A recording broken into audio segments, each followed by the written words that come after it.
Selamat pagi saudara, apa kabar Anda hari ini? Seperti biasa kami akan membuka hari Anda dengan sejumlah laporan dari wilayah Sumatera Selatan yang telah kami rangkum selama sepekan. Bersama Sorobiansyah, inilah Kompas Sumsel sepekan selengkapnya di Kompas TV, independen, terpercaya.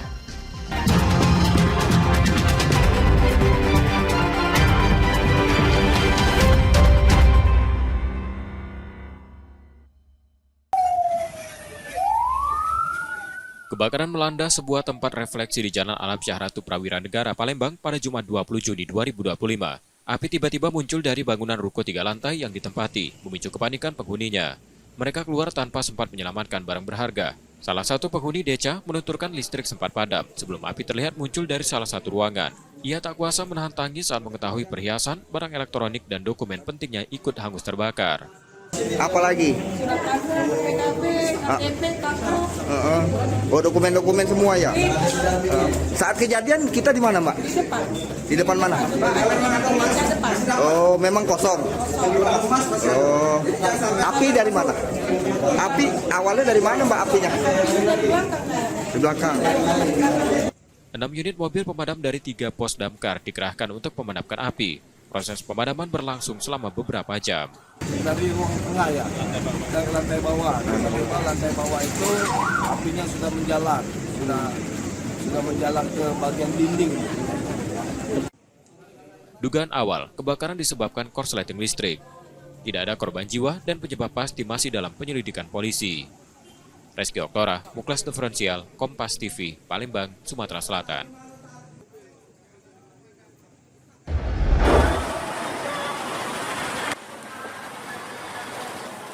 Sebagian warga Palembang rela mengantri demi mendapatkan air bersih pada Jumat 20 Juni 2025 malam.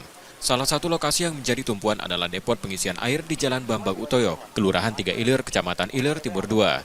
Depot ini dipadati warga yang membutuhkan pasokan air bersih akibat penghentian sementara air dari Perumda Tirtamusi karena perbaikan pipa yang bocor. Air bersih dari depot dimanfaatkan karena tersedia secara gratis, mengurangi beban pengeluaran warga. Selama 3 hari terakhir, aliran air bersih ke rumah-rumah warga terhenti total. Untuk apa ini air galon ini? Bisa semua, untuk mandi bisa, untuk minum bisa. Untuk nyuci juga? Iya. Ini kenapa kita ngambil air ini? Mati banyak juga. Sudah berapa hari? Nah, hampir 3 harian. Oh, mengganggu nggak itu? Ganggunya juga. Aktivitas ganggu, Oh, mandi saro. Ini harapannya untuk PDAM apa ini? Yo, lebih cepat lah itu, jangan lama-lama. Saro. Udah berapa lama ngantrinya? Udah sekitar 30 menitan. 30 menitan ya? Bantu kak, Oh. sangat membantu. Air di rumah masih mati? Masih mati kak, lah 2 hari mati. 2 hari mati? Yo. Oh, ini untuk apa ini? Untuk minum atau untuk nyuci atau untuk apa? Kalau untuk minum, beli dekat rumah tuh. Oh, ini untuk apa ini jadi? Mandi dewe. Untuk mandi ya? Aktivitas terganggu nggak kita, Pak? Mandi segala macam? Cukup terganggu sih. Cukup terganggu. Biasanya mesin pengisi air di depot hanya beroperasi dari pukul 7 pagi hingga 7 malam. Namun karena lonjakan permintaan, pengelola membiarkan mesin tetap menyala hingga antrian benar-benar habis. Gratis. Oh, kenapa? Untuk membantu aja atau apa? Bantu masyarakat. Bantu masyarakat. Ini setiap malam memang warga antri atau? Ya, Oh. dari lurung mana be kan. Pokoknya mana yang tahu kesini sampai Gratis ya? gratis. Ini dampak air mati nih. Kalau air mati, ini mati. Kalau lampu mati, ini belok mati. Oh, warga nggak bisa ambil ya gitu? Ya. Warga berharap perbaikan jaringan segera rampung agar aktivitas harian dapat kembali berjalan normal. Yudi Kiswanto, Kompas TV, Palembang, Sumatera Selatan.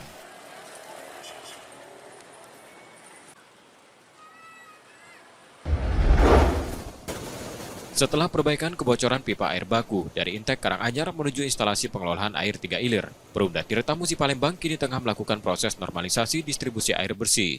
Pemulihan ini mencakup wilayah unit pelayanan 3 Ilir, sebagian Kalidoni, Sako Kenten, Rambutan, hingga alang-alang lebar. Proses normalisasi diperkirakan memakan waktu hingga 2 kali 24 jam, dan aliran air bersih ditarget kembali normal pada Sabtu 21 Juni 2025 malam atau hingga 22 Juni 2025 pagi. Mereka mempertanyakan ada kompensasi tidak. Kalau untuk dalam rekening kami belum ada melakukan seperti itu, tapi bantuan air berupa tangki. Kami ada 3 tangki, mobil tangki itu yang memang kami sebar, hanya saja tidak mencukupi. Sehingga ada juga pakai toren yang satu mobil itu kapasitasnya hanya 1 kubik dan ini hanya simpannya untuk membantu sementara. Meski penghentian sementara sempat dikeluhkan warga, kondisi ini justru membawa berkah usaha laundry. Sejak pertengahan pekan lalu, banyak warga yang memilih menitipkan pakaian. Laundry di sini karena kan gangguan banyu ini berdampak yang nyuci di rumah nggak bisa, jadi dilarikan ke laundry. Ya, jadi alhamdulillah ya ada berkahnya. Walaupun sedikit terganggu kami ya kan, karena debitnya berkurang. Sebelumnya perbaikan yang dimulai Rabu 18 Juni 2025 pagi ditargetkan rampung dalam 12 jam. Namun proses tersebut baru rampung pada Kamis 19 Juni 2025 malam. Nur Muhammad, Kompas TV, Palembang, Sumatera Selatan. Menjelang bergulirnya Liga 2 musim 2025-2026, manajemen PT Sriwijaya FC Optimis Mandiri mulai mematangkan persiapan Sriwijaya FC.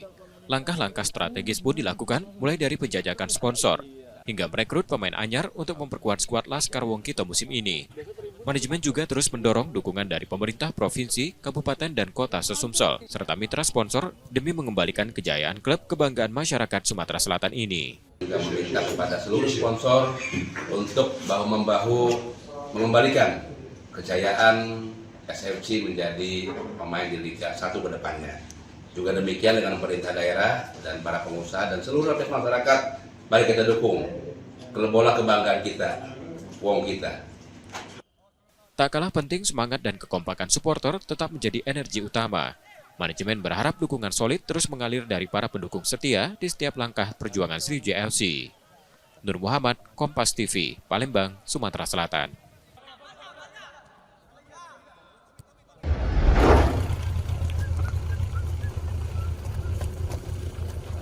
Geliat baru dunia balap mulai terasa. Jumat 20 Juni 2025, Gubernur Sumatera Selatan memeriksa perkembangan pembangunan lintasan gas track di kawasan Jakabaring Sport City. Di atas lahan seluas 100 hektar, sirkuit ini disiapkan menjadi arena resmi bagi para crosser, tempat latihan sekaligus panggung kompetisi. Tak lagi di jalanan, mereka akan unjuk gigi di lintasan berstandar nasional sesuai regulasi Ikatan Motor Indonesia. Tak hanya untuk latihan, sirkuit dirancang untuk menggelar ajang-ajang bergengsi dari kejurnas hingga kancah internasional, seperti Motocross Grand Prix yang pernah digelar di Sumatera Selatan pada 2019. Dalam waktu dekat, kejuaraan nasional Grass Track dijadwalkan berlangsung pada 16-17 Agustus 2025.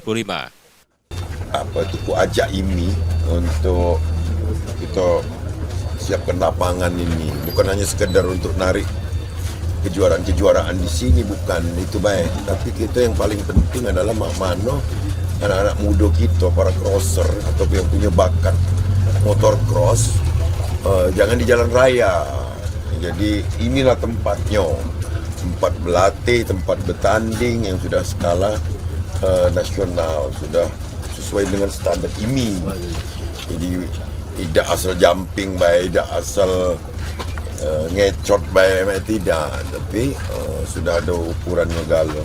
Kalau ini kaget memang minatnya tinggi dan kejurnas kita sukses, itu akan tingkatkan untuk tingkat internasional, itunya kejuaraannya MXGP. Kita pernah MXGP, tapi dulu lapangannya belum permanen, bukan di tempat kita. Ini kan sudah punya kita, dan ini tentu ada kaitannya juga dengan PAD karena ini adalah dikelola oleh Jakabaring Sport City.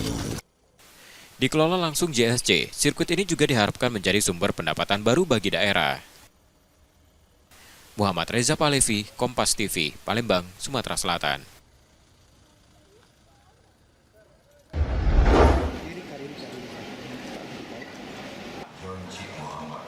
Diawali dengan pengucapan sumpah jabatan yang dipimpin Gubernur Sumatera Selatan Herman Deru, Jonci Muhammad dan Arifai resmi dilantik sebagai Bupati dan Wakil Bupati Empat Lawang di Gria Agung Palembang Senin 16 Juni 2025. Pelantikan ini berlangsung lebih lambat dibanding kepala daerah lain akibat pemungutan suara ulang. Meski demikian, Jonci langsung menyampaikan langkah percepatan program pembangunan yang telah ia rancang sejak 5 tahun terakhir, dengan visi madani, makmur, aman, damai, agamis, nasionalis, dan indah. Dalam 100 hari pertama, sejumlah program prioritas ditargetkan mulai berjalan mencakup sektor pendidikan, kesehatan, peningkatan sumber daya manusia, serta penataan ruang. Di tengah keterbatasan anggaran daerah, Ia tetap optimistis mampu menjalankan roda pemerintahan secara optimal lewat inovasi dan improvisasi. Untuk mendukung percepatan pembangunan infrastruktur, koordinasi dengan pemerintah pusat pun menjadi langkah strategis yang disiapkan. Kebijakan kami tentang visi misi kami Madani itu makmur, aman, damai, agama dan indah itu kami siapkan 5 tahun yang lalu. Tinggal meningkatkan yang sudah baik dan bagus, memperbaiki yang dalam pelaksanaan 5 tahun sebelumnya kurang pelaksanaan yang baik. Jadi dasar cita kami itu 10 misi dari misi Madani itu insya Allah dalam 3 bulan pertama atau 100 hari pertama kita akan cepat, terutama soal penataan kembali soal keamanan di Pahlawan. Itu soal SDM Pahlawan. Pelantikan ini turut dihadiri Ketua Umum PAN Zulkifli Hasan dan sejumlah tokoh partai seperti Bima Arya dan Yandri Susanto. Reski Oktora, Muklas Diferensial, Kompas TV, Palembang, Sumatera Selatan.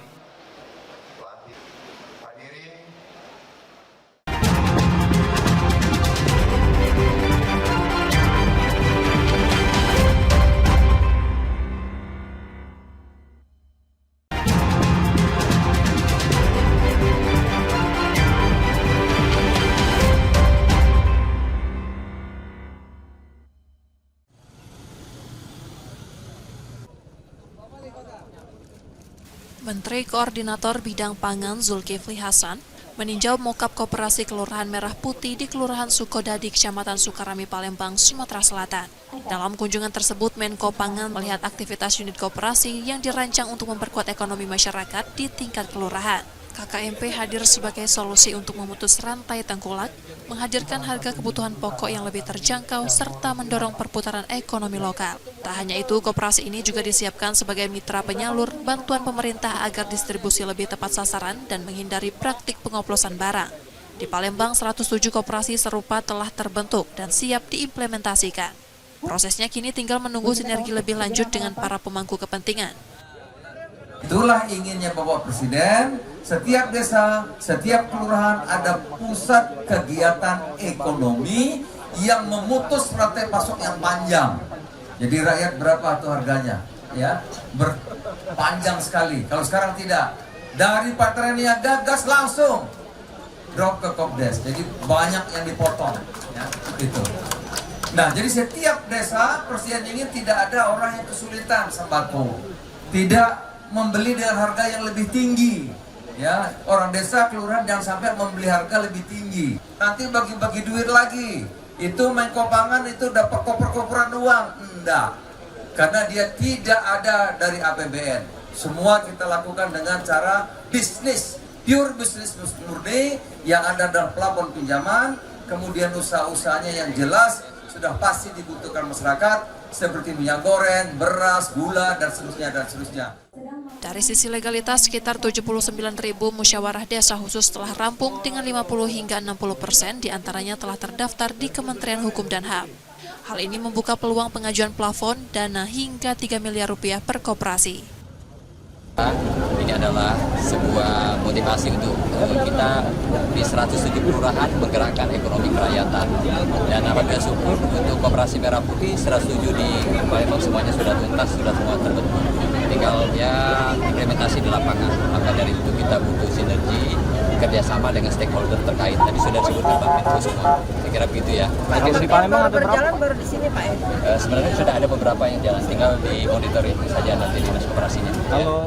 Kunjungan ini turut dihadiri Wakil Menteri Dalam Negeri, Menteri Desa, Gubernur Sumatera Selatan, dan Wali Kota Palembang. Muhammad Reza Pahlevi, Kompas TV, Palembang, Sumatera Selatan.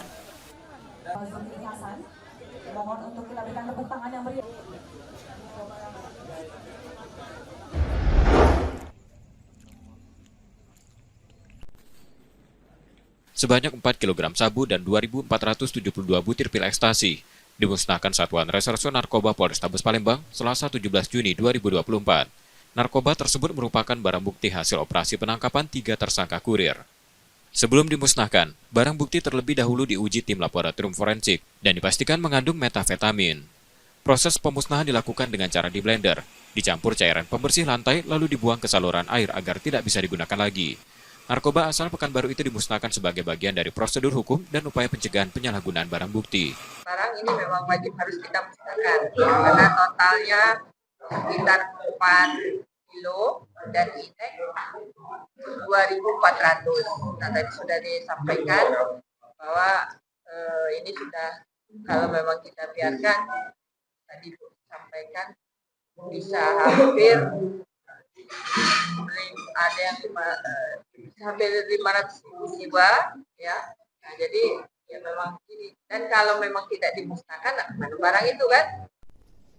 Berkas perkara ketiga tersangka, yakni IY, RD, dan NV, saat ini hampir rampung dan segera dilimpahkan ke kejaksaan. Ketiganya terancam hukuman mati. Sebelumnya ketiga tersangka ditangkap saat mengendarai mobil dengan kecepatan tinggi dan dicurigai polisi Satuan Lalu Lintas Polrestabes Palembang. Yudi Kiswanto, Kompas TV, Palembang, Sumatera Selatan.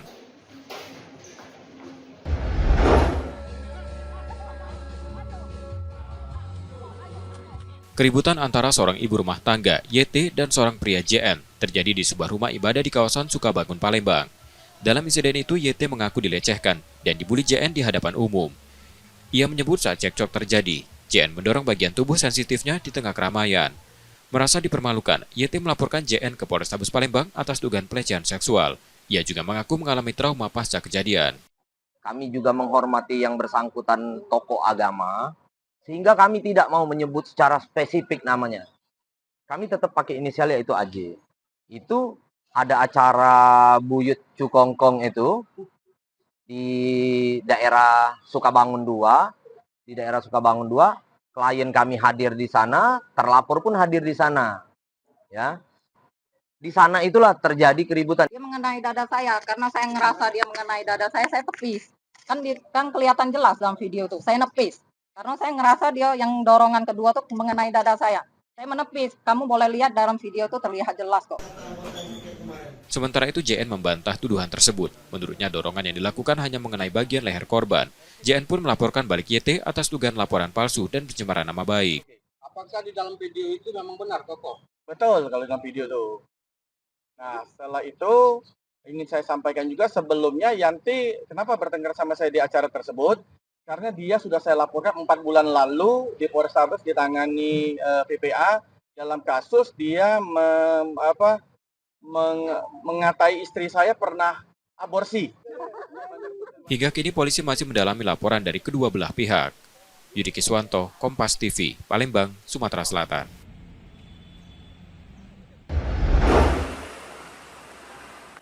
Pengadilan Militer 104 Palembang menggelar sidang lanjutan penembakan 3 anggota Polri Polsek Negara Batin Waikanan Lampung pada Senin 16 Juni 2025. Sidang menghadirkan 12 saksi untuk memberikan keterangan. Di antara saksi yang dihadirkan adalah Pel2L yang juga berstatus sebagai terdakwa, serta Nur Samsiah, seorang ibu rumah tangga yang berdagang di sekitar lokasi Sabung Ayam. Dalam persidangan, Pel2L menyebut arena judi Sabung Ayam merupakan inisiatif dan dikelola Kopda B. Ia juga mengaku tak menyangka lokasi tersebut akan digerebek karena selama ini selalu berkoordinasi lewat telepon dengan Kapolsek Negara Batin almarhum AKP Lusianto. Sementara itu, saksi Nur Samsiah mengaku melihat langsung Kopda B menembak dengan senjata laras panjang ke arah petugas yang melakukan penggerebekan. Ia menyebut terdakwa menembak sebanyak 10 kali secara membabi buta. Menanggapi pernyataan Pel2L, kuasa hukum korban meminta agar keterangan tersebut diperkuat dengan bukti, karena menurutnya almarhum AKP Lusianto tidak pernah menjalin komunikasi dengan terdakwa terkait aktivitas Sabung Ayam. Karena seperti rekonstruksi sebelumnya, memang Ibu Nur tuh pernah menyampaikan bahwa dia melihat terdakwa itu mengacungkan senjata. Tapi dibantah oleh terdakwa, katanya saya kan nggak begini gitu, kan begini gitu. Cuma kan pemahaman dari kita, dari rekonstruksi kan tidak mungkin dia bawa senjata api dengan satu tangan gitu kan, karena sudah ada saksi yang melihat. Dalam sidang, Pel2L juga menyampaikan permintaan maaf kepada keluarga korban. Namun pihak keluarga menolak memberikan maaf dan tetap menuntut hukuman mati bagi kedua terdakwa. Bu, soal permintaan maaf Pel2L tadi gimana tanggapan kita? Insya Allah nggak kami maafkan, Pak. Nggak ada maaf untuk Pak. Pokoknya ya dihukum mati aja, pengennya seperti itu. Sidang akan dilanjutkan Senin 23 Juni 2025 dengan agenda mendengarkan keterangan saksi lainnya. Yudi Kiswanto, Kompas TV, Palembang, Sumatera Selatan.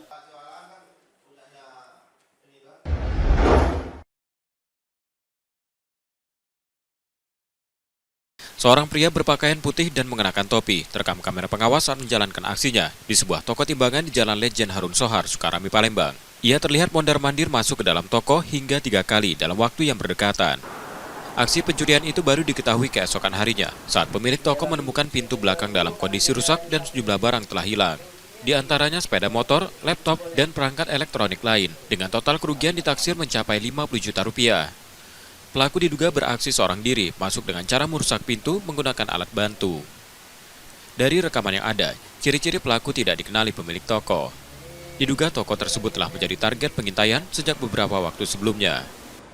Pelaku itu masuk dari jam awal setengah 10 terdeteksi di awal, lalu subuh keesokan harinya jam 4 itu masuk. Ternyata hari Senin pas dicek lagi jam 4 itu masuk lagi juga. Jadi 3 kali total pelaku masuk itu. Dan semua terekam CCTV. 3 kali ngambil barang? Iya, betul. Dalam sehari? Iya, dalam sehari. Yang hilang itu ada 1 unit motor spesi tahun 2011, laptop 3 unit, AC portable 1, lalu CCTV, gas LPG juga, dan batu timbang sama petty cash yang isinya itu ada 500.000, yang isinya ada flash disk dan hard disk eksternal juga. Kasus ini telah dilaporkan ke Polsek Sukarami Palembang dan kini masih dalam penyelidikan. Rizky Oktora, Muklas Diferensial, Kompas TV, Palembang, Sumatera Selatan.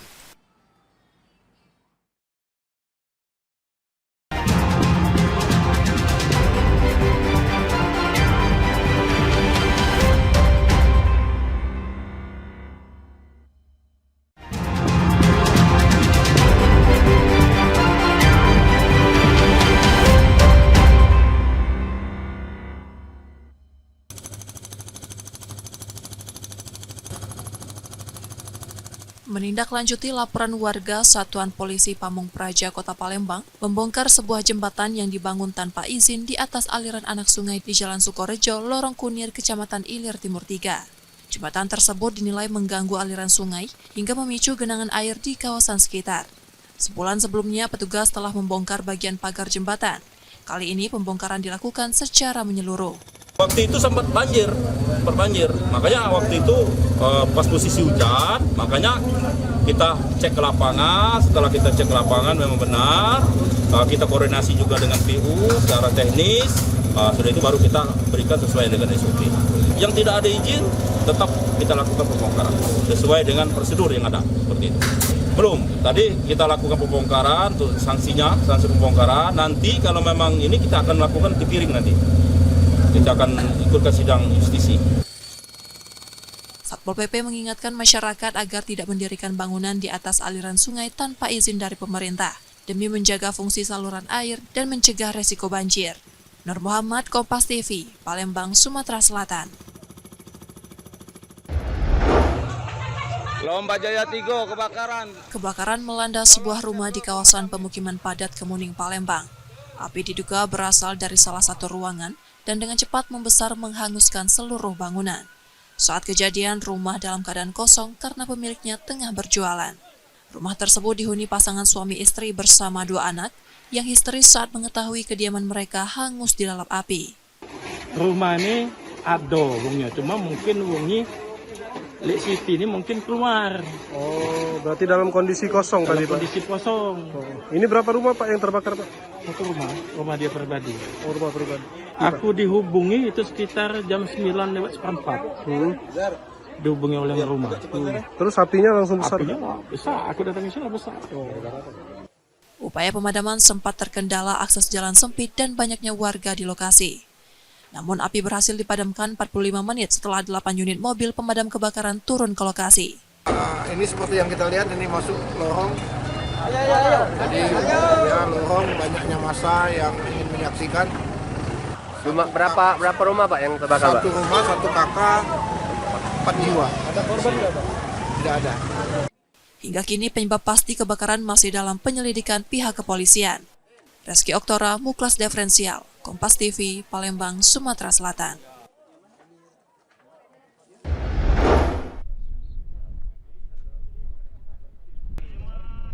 Rute penerbangan Palembang Kuala Lumpur kembali dibuka di Bandara Sultan Mahmud Badarudin II mulai 17 Juni 2025. Peresmian dilakukan Gubernur Sumatera Selatan menandai kembalinya status internasional bandara setelah setahun sebelumnya sempat turun menjadi bandara domestik. Kehadiran kembali rute ini diharapkan mendorong pertumbuhan ekonomi daerah, khususnya sektor pariwisata dan UMKM.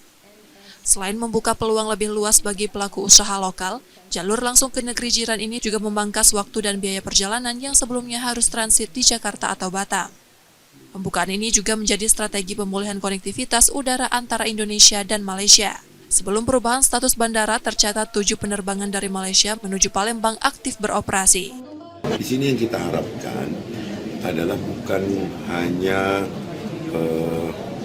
kelompok-kelompok pelaku usaha saja, atau bukan hanya pelajar saja, tapi yang kita harapkan ada menukar tentang promosi destinasi wisata.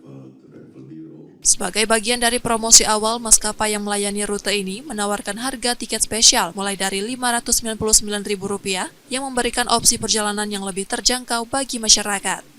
Reski Oktora, Muklas Diferensial, Kompas TV, Palembang, Sumatera Selatan.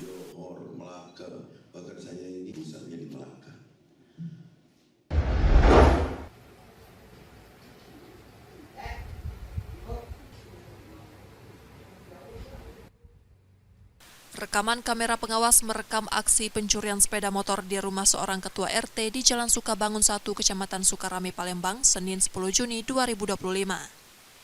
Dua pelaku memanfaatkan kelengahan pemilik rumah yang tengah menonton pertandingan sepak bola di televisi. Salah satu pelaku mengenakan jaket ojek online dan berjaga di atas motor, sementara rekannya masuk ke halaman rumah. Tanpa kesulitan, pelaku membuka pagar yang tak digembok dan membawa kabur sepeda motor metik yang terparkir. Aksi tersebut berlangsung cepat. Korban baru menyadari motornya hilang setelah pertandingan usai. Kasus pencurian serupa di kawasan ini telah terjadi beberapa kali dalam 5 bulan terakhir. Gerak-geriknya itu pertama dia dorong pintu, itu sedikit dulu. Habis itu baru lihat-lihat lagi kiri kanan, lihat-lihat lagi, baru dia dorong lagi sedikit lagi. Itu kembali lagi ke tempat kawannya tadi nunggu di luar di jalan itu. Pas itu baru dia dorong lagi. Agak lama dia itu lihat kiri kanan dulu, situasi dulu, udah itu baru pas ini ya tidak sampai berapa detik itu langsung tancapnya pakai kunci T itu langsung track ada langsung ini dia langsung dia bawa motor itu. Ada berapa pelaku itu? Pelakunya 2. Peristiwa ini telah dilaporkan ke Polsek Sukarami, Palembang. Reski Oktora, Muklas Diferensial, Kompas TV, Palembang, Sumatera Selatan.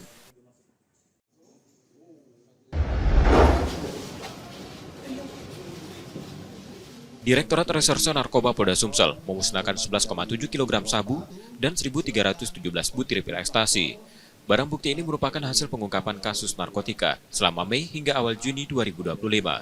Pemusnahan dilakukan dengan cara melarutkan sabu ke dalam cairan pembersih lantai dan menghancurkannya menggunakan blender setelah terlebih dahulu diuji kandungan amfetamin di laboratorium forensik.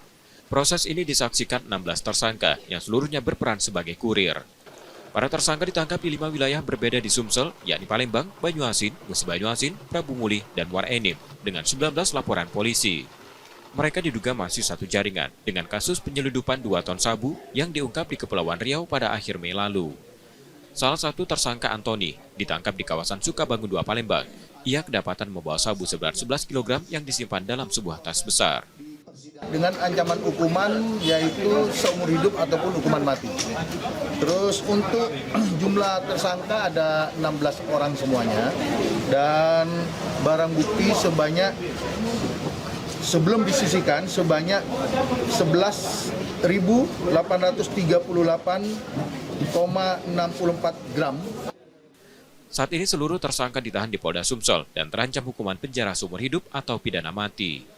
Reski Oktora, Muklas Diferensial, Kompas TV, Palembang, Sumatera Selatan.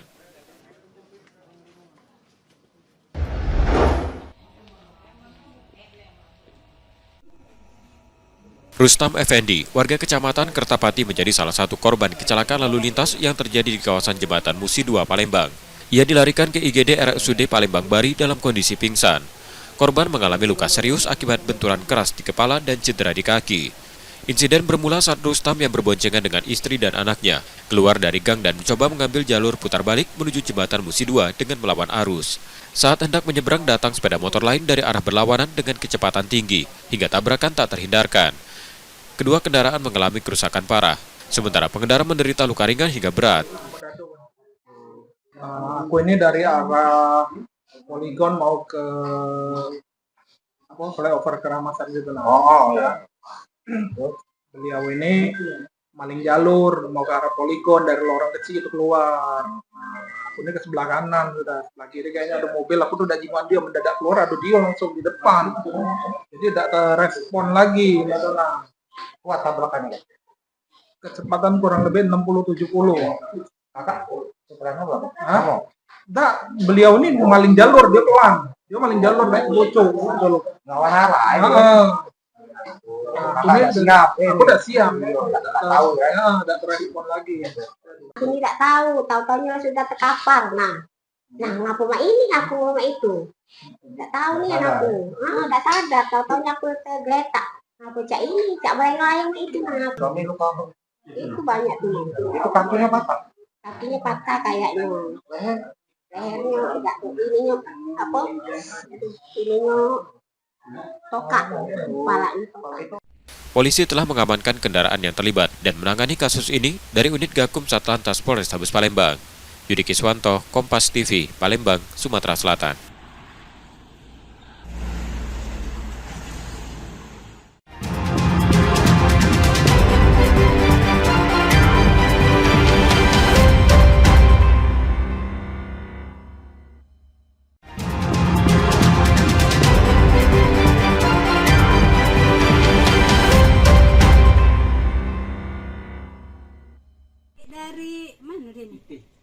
Setelah mendapat perawatan intensif di RSUD Palembang Bari, Yuniawati masih terbaring di tempat tidur. Ibu rumah tangga berusia 42 tahun itu belum bisa beraktivitas akibat luka serius yang dideritanya.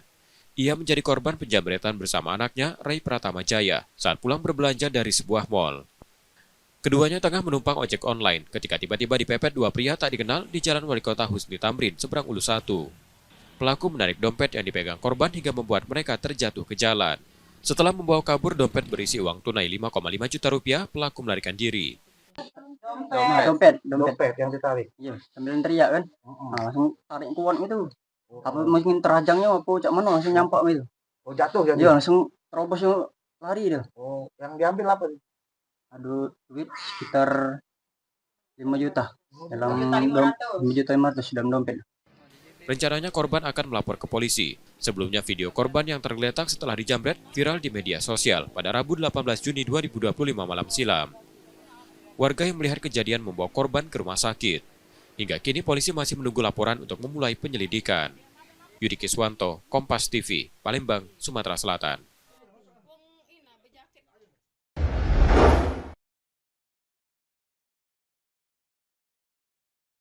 Sumsel United resmi hadir sebagai klub sepak bola profesional kedua asal Sumatera Selatan yang bersaing di Liga 2 musim 2025-2026. Diperkenalkan oleh PT Cahaya Sumsel Utama pada akhir pekan lalu, klub ini langsung menyita perhatian pecinta sepak bola lokal. Kehadiran Sumsel United diharapkan menjadi wadah bagi pesepak bola muda Sumsel untuk berkembang dan tampil di level nasional. Meski menuai antusiasme, sebagian supporter juga berharap kemunculan klub ini tidak terkait kepentingan politik. Jadi pemain-pemain talenta muda itu bisa berkembang di tim kedua tersebut. Jadi menurut saya mungkin itu persaingan yang sehat lah untuk tim di Sumsel. Jadi banyak klub kan pilihan, kayak tim-tim di Jawa juga kan banyak kayak itu. Jadi tidak terlalu masalah menurut saya. Sepak bola kalau dikaitkan dengan politik bakalan nggak bertahan lama. Banyak contoh hal-hal yang sepak bola dikaitkan dengan politik. Jadi menurut saya, pendapat saya, sepak bola ya sepak bola, jangan dikaitkan dengan politik. Sementara itu, manajemen Sriwijaya FC tak melihat Sumsel United sebagai pesaing. Sebagai sesama wakil Sumatera Selatan, keduanya diharapkan bisa saling mendorong untuk mengangkat prestasi sepak bola daerah. Klub Sriwijaya FC maupun klub Sumsel United, mereka adalah salah klub-klub Sumatera Selatan. Berarti membawa nama harum Sumatera Selatan. Nah, dari situ saya berharap tidak ada perbedaan dari kedua klub itu dan tidak ada yang diistimewakan dari kedua klub itu karena mereka sama-sama membawa dan mengharumkan nama Sumatera Selatan. Musim ini Sumsel United dan Sriwijaya FC akan berada di grup yang sama mengingat keduanya berasal dari Pulau Sumatera. Nur Muhammad, Kompas TV, Palembang, Sumatera Selatan. Ditugaskan Juni dari Januari 2000 tahun ini. PSSI Sumatera Selatan menjadi tuan rumah kursus instruktur wasit tingkat asosiasi provinsi yang digelar pertengahan Juni 2025.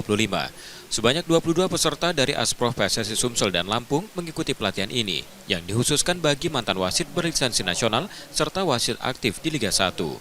Kegiatan ini menjadi bagian dari upaya peningkatan kualitas perangkat pertandingan, khususnya wasit di wilayah Sumatera Selatan. Harapan kita nanti setiap kabupaten kota udah ada instruktur sendiri, mereka bisa mengembangkan sendiri di daerahnya dengan instruktur yang udah ikut kursus ini. Bahwa nanti instruktur di daerah itu wasit yang instruktur yang udah ikut kursus ini. Ya, kita udah ada 10 plus 1 Hambali, nah itulah nanti yang akan mengajar C3 di daerah. Karena program PSSI harus mencetak wasit C3 sebanyak-banyaknya. Asprof PSSI Sumsel menargetkan seluruh 18 kabupaten dan kota di provinsi ini memiliki instruktur sendiri demi memperkuat pembinaan di tingkat daerah. Selama ini cukup baik karena dibuktikan beberapa wasit kita sedang dipanggil terutama di Liga 1 dan 2 itu sudah beberapa wasit. Jadi kita cukup diperhitungkan untuk Asprof Sumsel ini keberadaan wasit yang ada sekarang ini. Selain memperluas kompetisi lokal, kursus ini juga menghadirkan pemateri nasional termasuk dari PSSI Pusat untuk memastikan standar pelatihan berjalan maksimal. Nur Muhammad, Kompas TV, Palembang, Sumatera Selatan.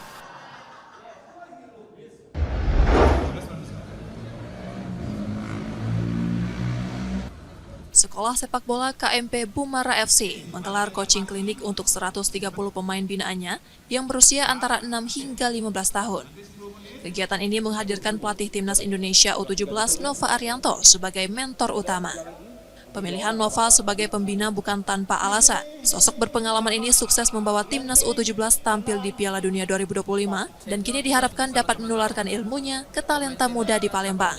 Jadi Timnas U17 berhasil masuk Piala Dunia Qatar dengan arahan Coach Nova. Jadi kalau saya lihat concernnya sama dengan concern Bumara tentang pembinaan usia muda. Jadi karena concernnya sama dengan kita, ya menurut saya saat ini Coach Nova salah satu pelatih yang concern ke pembinaan usia muda terutama di kelompok umur U17. Senang nggak dilatih sama Coach Nova tadi? Kenapa senang? Pemain timnas. Tadi banyak nggak dapat ilmu dari Coach Nova? Para peserta antusias mengikuti setiap sesi pelatihan.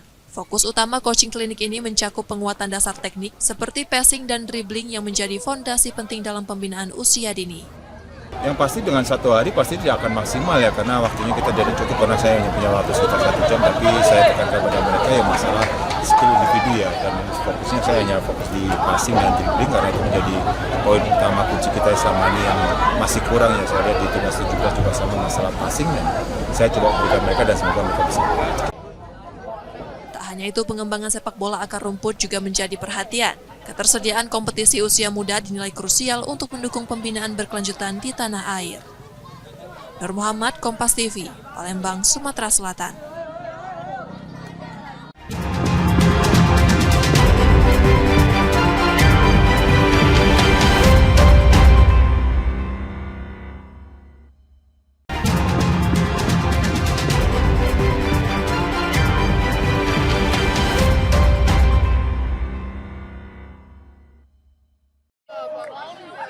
Delapan pemain asing Persib Bandung, Nick Wipers, Gustavo Franca, Kevin Mendoza, Mateo Kocian, Ciro Alves, Gervani Castenir, David Da Silva, serta Tyron Del Pino resmi tidak berseragam Persib Bandung untuk Liga 1 musim 2025-2026.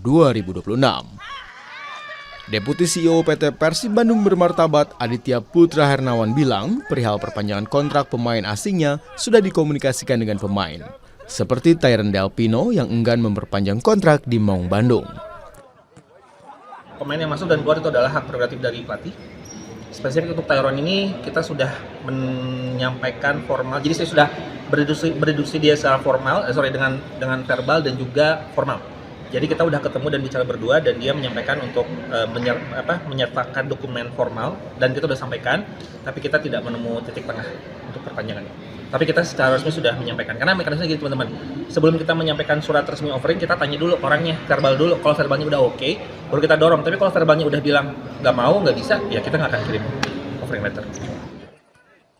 Sebelumnya, Persib Bandung telah merampungkan kontrak kerja sama dengan Sadil Ramdhani sebagai rekrutan baru. Sadil dikontrak selama 3 musim oleh Maung Bandung. Ahmad Fadilah, Kompas TV, Bandung, Jawa Barat.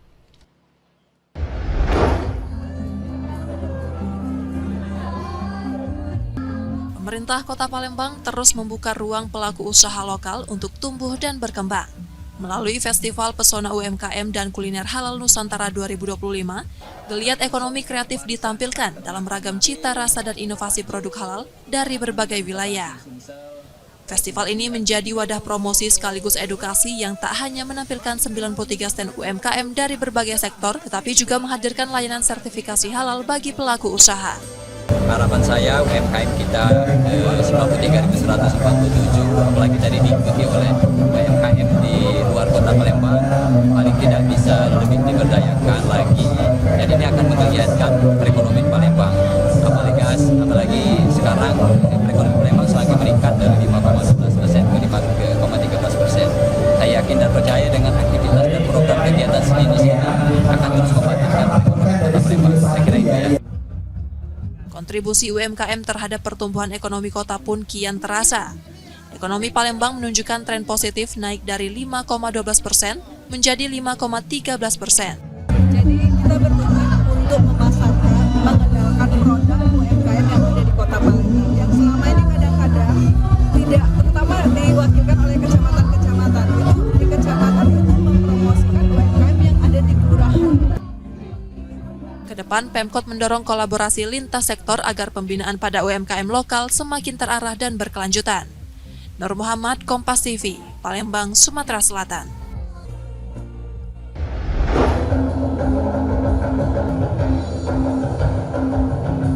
Sumatera Selatan dengan 17 kabupaten dan kota menyimpan kekayaan budaya yang beragam. Setiap daerah memiliki cerita, adat, dan seni yang menjadi ciri khas. Keunikan itu dirangkai dalam pertunjukan, salah satunya Festival Rentak Batanghari. Dalam festival tersebut, perwakilan sanggar tari dari seluruh kabupaten dan kota tampil membawakan tarian tradisional penuh makna. Salah satunya sanggar Pucuk Kembang dari Musirawas yang mempersembahkan tari piring 24 berjudul Bebusik Pinggan. Tarian ini menggambarkan perjuangan masyarakat Dehe dan Bujang Musirawas melawan penjajah. Dengan gerak energik dan suara lantang nyanyian daerah, para penari yang terdiri dari siswa SMP hingga mahasiswa menampilkan semangat tanpa ragu. Hanya dalam waktu 1 minggu, mereka mempersiapkan penampilan ini setelah ditunjuk mewakili daerahnya. Dengan bangga, mereka mengajak generasi muda lainnya untuk tidak malu menjaga dan melestarikan budaya sendiri. Dengan cara kami menampilkan seperti ini, Pak, jadi kalau misalnya seperti ini kan mereka masyarakat orang lain nggak tahu tari piring 24, jadi tahu kayak gimana. Jadi kami menggunakan gerakan yang kreatif biar gerakannya tidak monoton. Jangan malu, kan itu kan tradisi kita sendiri ya, Pak ya. Harusnya kita harus mengembangkan, memotivasi teman-teman generasi Z ya, milenial dan segala macam, biar mereka mencintai tradisinya. Walaupun tradisi terkesan monoton, tapi kan bisa kita kreasikan menjadi gerakan yang kreatif dan inovatif gitu. Jadi mereka tidak bosan dan tidak malu membawakan tari tradisi tersebut. Festival yang digelar untuk kelima kalinya oleh Dinas Kebudayaan dan Pariwisata Sumatera Selatan ini menjadi ajang merawat kearifan lokal dan mengangkat identitas daerah. 3 penampil terbaik akan dipilih juri dari kalangan akademisi, praktisi seni, dan Dewan Kesenian Sumsel. Semua peserta juga mendapat uang pembinaan. Sumatera Selatan ini kan kaya sekali dengan warisan budaya, baik benda maupun tak benda, dan yang kita munculkan kali ini di Festival Rentak Batanghari adalah kearifan lokal yang ada di setiap kabupaten kota. Jadi ada dari salah satu turnya, seni musiknya, tarinya maupun teaternya. Jadi dalam bentuk garapan seni, tari, drama, dan musik. Ya, yang jelas mesti garapannya, terus cerita, koreo, busana itu, musik itu termasuk di dalam kriterianya. Semangat yang dibawa anak-anak muda diharapkan warisan budaya daerah tak hanya menjadi cerita lama, tetapi terus hidup dan lestari di tengah arus zaman yang terus berubah. Muhammad Reza Palevi, Kompas TV, Palembang, Sumatera Selatan.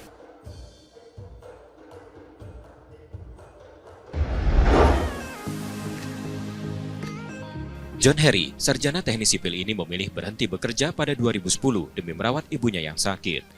Dari rumahnya di Kampung Santosa, Sukodadi, Palembang, ia mulai membudidayakan jamur tiram, sebuah keputusan sederhana yang tumbuh menjadi jalan hidup.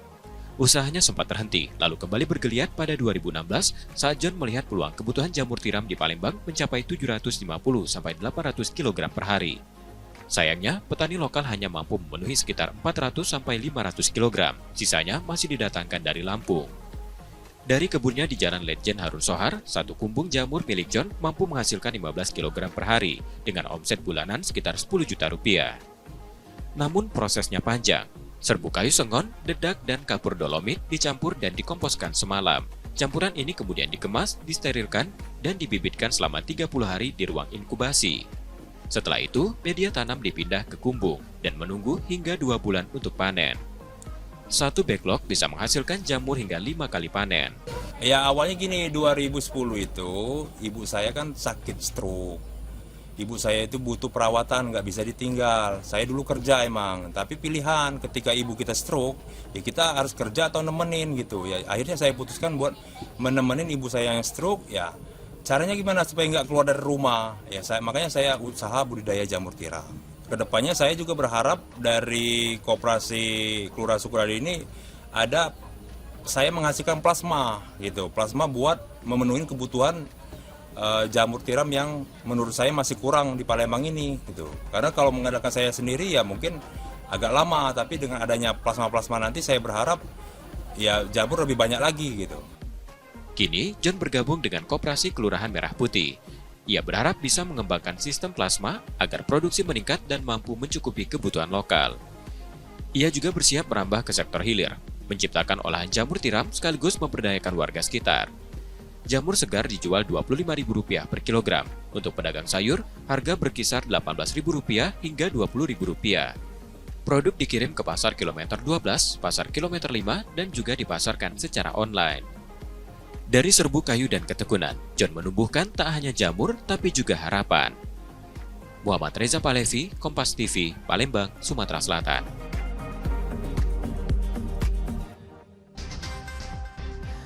Saudara, informasi tadi menjadi akhir dari Kompas Sumsel sepekan hari ini. Tetap saksikan konten lokal Kompas TV setiap hari mulai pukul 4.30 hingga 7 pagi. Dan bagi Anda yang ingin berbagi informasi, kritik ataupun saran, dapat mengakses media sosial kami di @kompastv_palembang. Akhirnya, saya Rubiansa pamit. Terima kasih dan tetap menyaksikan Kompas TV, independen, terpercaya. Sampai jumpa.